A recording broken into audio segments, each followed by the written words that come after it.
So I do a book show in Much, where talk to different. do what? A book show. Oh. Talk to different people about fave books that you've read and how it's inspired you, or what you learned from it, or something like that. Mhm. So do you have a book that that comes back to you every once in a while? Yeah. Well, I've read Perfume by Patrick Susskind about 10 times in my life, and I can't stop reading it. It's like something that's just stationary in my pocket all the time. It just doesn't leave me, and every time I'm bored, like I'm on an airplane or something, I read it over and over again. Because I'm a hypochondriac, and it just affects me. It makes me want to cut my nose off. What's the book about? It's about this perfume apprentice in France at the turn of the century, and he is just disgusted basically with all humans, and he just can't get away from humans. So he goes on this trek, this walk of death, where he goes into the rural areas where there's woods all over the place in the small villages, and he only travels by night, and he just, every time he smells human, like a fire from a far off way, he'll just get really disgusted and hide, and he just tries to stay away from people. I can relate to that. Do you ever use what you read in any of your songs? As a matter of fact, I use that very story in Scentless Apprentice. Yeah.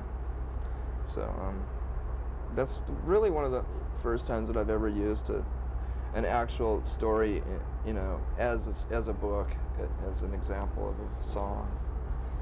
I've always tried to stay away from that, but now that I'm running out of ideas more and more, I tend to do that. Is it hard when you spend your whole life doing the first few albums, and then suddenly everybody needs your attention? You have to do interviews, you have to travel around, and suddenly, is it hard to come up with ideas? I don't know. I've just noticed that people expect more of a thematic angle with our music. They always want to read into it. And before, I was just using pieces of poetry and just garbage, just stuff that just would spew out of me at the time. And a lot of times when I write lyrics, it's just at the last second because I'm really lazy. So, and then I find myself having to come up with explanations for it, So I thought I'd, prevent that this time and actually have an explanation for some of the songs at least. There's a lot of baby references in all the songs. I didn't think there would be, but you have like wombs, baby's breath, baby throw up, baby throw up? Baby, there's baby everywhere. Lying. This is obviously have become a huge part of your life. It has been a part of my life before Courtney was even pregnant, though. I've always been just fascinated with medical texts and charts, and I guess I secretly want to be a doctor or something. I don't know, or a person that works in a cremation factory. I don't know. I've always liked anatomy. Ever since I was a little kid. When I first got that little model of the Invisible Man, or the Visible Man, it's just something I really like. And since I've become a big rock star and made a bunch of money, I found this place in the Mall of America in Minneapolis that sells nothing but medical stuff. It's a medical supply store that they've offered to the public. It's really great. I bought all these fetuses and anatomy men and charts and stuff, and it was like a dream come true. Because I've always been really poor, and if I could find something like that in a second-hand store, I'd barely have enough money to buy it. And a lot of times I couldn't buy that stuff, so I just went on this rampage of buying all this stuff. And I think I've overused it, for like pictures for the album, and I don't know. I just went overboard on it. The old saying that you can't buy happiness. You think that's true? Well, yeah, you can't buy happiness. I mean, that made me happy for a little while. But, I mean, I was just probably almost just as happy with, I don't know, I look back on going to secondhand stores and stuff like that and finding a little treasure like that. And that actually meant more to me because it was more of a stab in the dark in a way, because you didn't know if you're going to be able to afford it, and you don't know what you're really looking for, and when you find it, it's more special to you rather than having $1,000 and going into a store like that and just buying the whole store. It's not as special. because you've achieved so much success, I mean, so quickly, so surprisingly, you've had a baby, you're married. What excites you now? My baby and my marriage. I don't know. I still like playing too. Yeah. I mean, Chris and Dave and I haven't changed at all. I mean, believe it or not, we get along just as well as we ever did. You know, we're just as the same passive aggressive people as we used to be. You know, we never fight. And when we're pissed off at each other, we just hold it under our breath and have respect for one another in that way. You know, it's easier to work that way. You know, because we have a mission, I guess. How do you personally cope with having relationships, private relationships that are always being scrutinized publicly? It must be really difficult. Well, it is, but I mean, I still have a lot of the same friends that I used to have, so they don't seem to mind, and that isn't ever really exposed too much. You know, no one writes about how me and my friend Dylan walked down the street and did whatever, but yeah, but they rip apart you and Courtney. They love to do that. Yeah, I don't know why, but we're just I don't know. I guess like my ego could be talking right now, and I could say, well, we're interesting people, but I think we're just easy scapegoats. It's just, it started with something, and then, people just pick up on it and carry it along, and we turn into cartoon characters, and there's nothing I can do about it, really. I can threaten to sue, and try to bring up libel laws and stuff like that to people that write shit like that about us, but if you've ever looked into that, it's pretty much a lost cause. You have to have a lot of money to do that, and I could spend the money that I earned last year all on fighting the Vanity Fair piece, and they'd end up winning because they have more money, so there's a magazine in Canada that incorporates itself for each issue, and then it goes bankrupt on each issue so that it could write whatever it wants and no one could ever sue them. Wow, that's a pretty smart thing to do. Yeah, yeah, it is.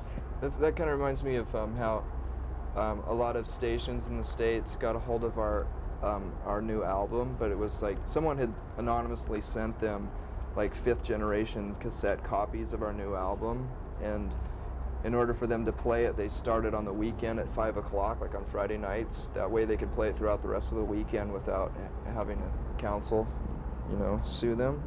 And I don't know, that's kind of smart, It's free publicity for you anyway. Ultimately, the album's going to come out. That's true, but the thing is that there's been so much controversy about how bad the record sounds, and how lo-fi it is. And to hear it like that compared to all the other songs that were on the radio that night, it really disgusted me. And it pissed me off because it sounded terrible. It sounded really, really bad. And then everyone that heard it that weekend is going to say, yeah, you're right. Okay, the stories are true. Then the Ron album really sucks, and I'm not going to buy it, So it just kind of bothered me. But we took care of it. What'd you do?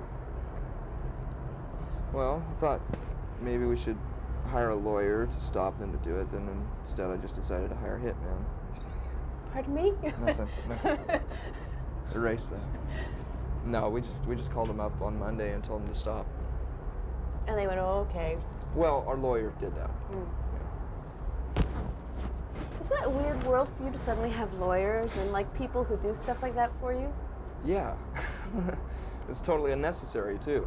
If we weren't in this position, we wouldn't need lawyers, It's total unnecessary, and we have to spend a lot of money just to protect ourselves all the time, and it's just stupid. When did that first hit you? When did you realize that you're going to need some people on your team to protect you from the vultures? Too late.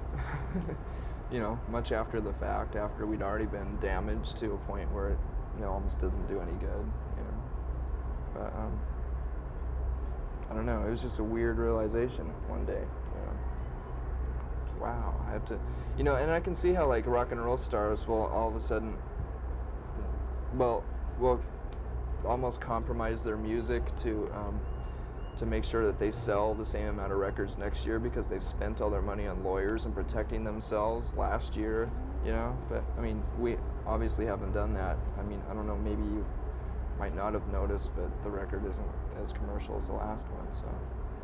we could never bring ourselves to do that, you know. I'd rather just laugh about it and. I was talking to Amy Mann, a girl from Till Tuesday. She was at our office just a couple days ago. She's on tour with the Kinks, and Ray Davies was in the office also. He came in before her.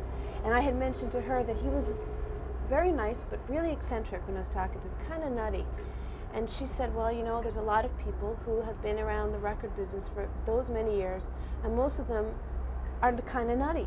It just, you know, it makes people nutty. Yeah. I mean, you're facing that. That's your future. Yeah, that's my future. Hopefully we'll put out Metal Machine music next year, you know. I don't know. Either I've accepted it or I've gone beyond insane to where I can deal with it emotionally. I really don't care. I know that I'm too stubborn to allow myself to ever compromise our music or, you know, get so wrapped up in it and involved to where it's going to, you know, turn us into big rock stars. I mean, I just don't feel like that. Everyone else accuses us of it, but, you know, we're Everyone not else is as jealous. popular as everyone thinks, and we're not as rich as everyone thinks, you know? It's just, we've always had a good sense of humor. I don't think that's been translated very well, you know, but we'd rather laugh about it. Ha ha ha. You know what really surprised me though is you're pretty bright, and your lyrics are, and just your whole stage persona is pretty angry, angst-ridden, frustrated. I mean, you see the world for what it is. Did you ever have second thoughts about bringing a child into the world the way it is? Oh yeah, absolutely. Yeah. I really can't describe what changed our attitude so fast. I think, you know, I really was a lot more negative and angry and everything else a few years ago, but that had a lot to do with not having a mate, you know, not having a steady girlfriend and stuff like that. So you know, that was one of the main things that was bothering me, that I wouldn't admit at the time, you know. So now that I've found that, the world seems a lot better for some reason, you know. It really does change your attitude about things, you know. I mean, 4 years ago I would have said, you know, the classic thing like, you know, how dare someone bring a child into this life, you know. It's completely a terrible way to go, and, you know, the world's going to explode any day and stuff like that. But once you fall in love, it's a bit different. I don't want to know about it. Stop. George and I are not in the best love situations right now, so we're going to stop talking about that. We'll change the subject. That's what I want to talk to you about. I'm not boasting about it. It's just something nice. that's really It's really nice weird. that you can talk about it. That, you know, that you have something like that to talk about. It's nice. You know, Can you hold this for a while? Do you mind? I really, I'm feeling a little weak. you know that this whole grunge thing, that this in quotations grunge, all I want to know is, where did the term come from? I have no idea. I think some of the rumors are that Jonathan Poneman said it one time sarcastically, and it just caught on. Who's that? He's one of the head honchos at Sub Pop Records. But, no one set out to market this music as that. You know, just, you know, that's what happens when the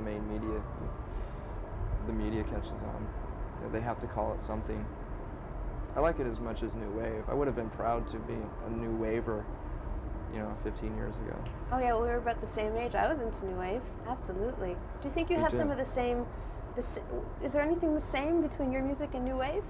I think so. Like what?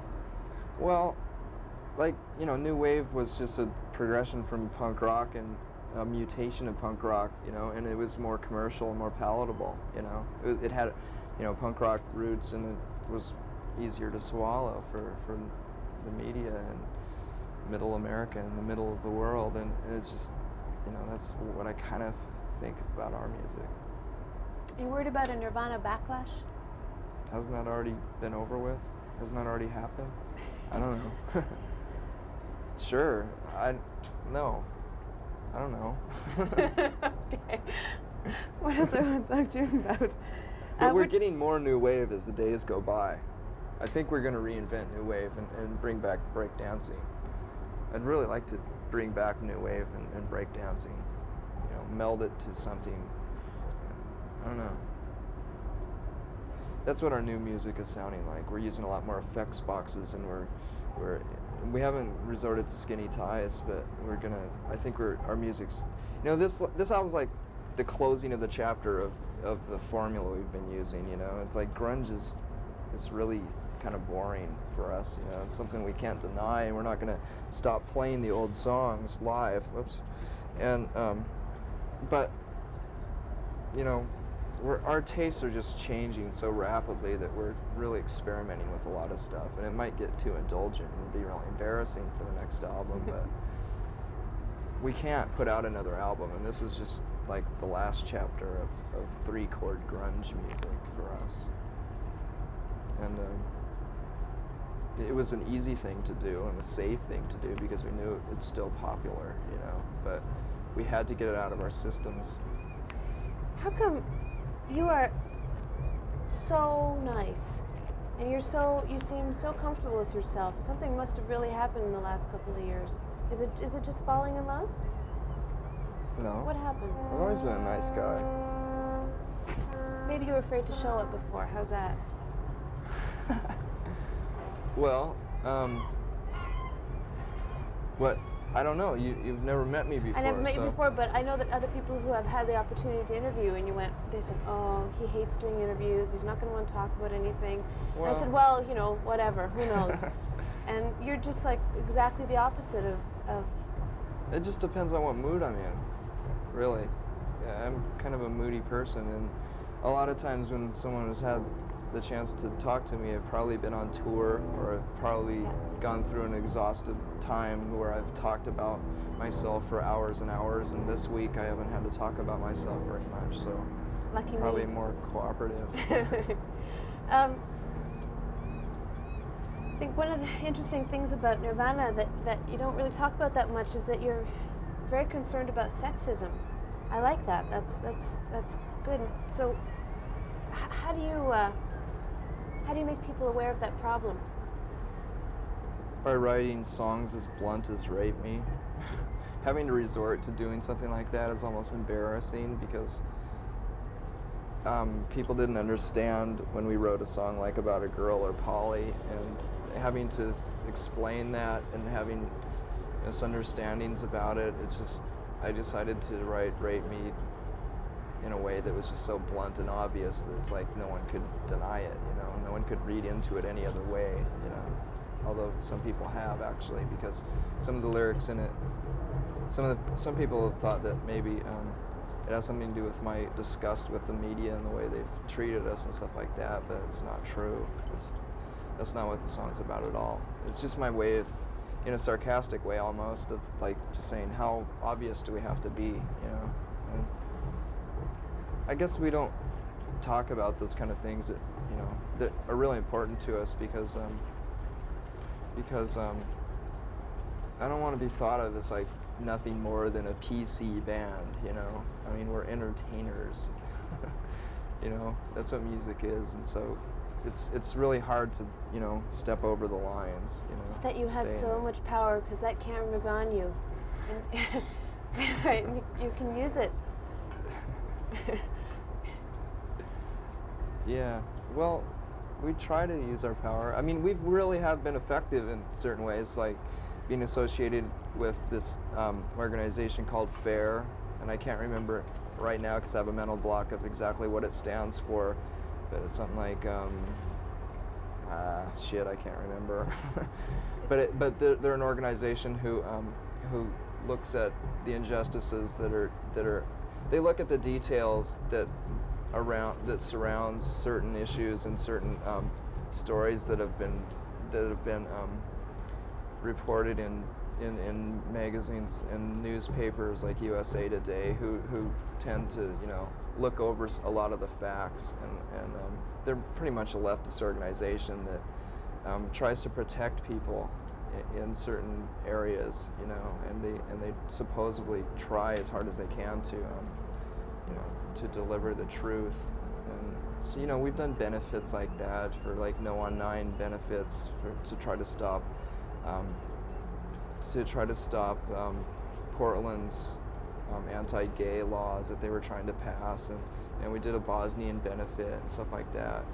And, you know, it doesn't seem like much, but, you know, we raised like $50,000 for the Bosnian rape victims, you know, and that's a lot more than we could have done griping about it and talking about it in interviews and like maybe putting out a fanzine. You know, there's nothing wrong with doing stuff like that, but, you know, we're using the tools that we have, you know, and we're being effective as much as we can. But we still don't want to be too political at the same time, you know, because it's just kind of embarrassing to do that. Or, you know, you get a lot of ridicule for it.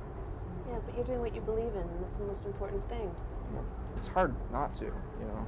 I mean, if you're put in this position, what are you going to do? You become a Republican or something? You know? Just to protect what you've earned, big deal. Mm.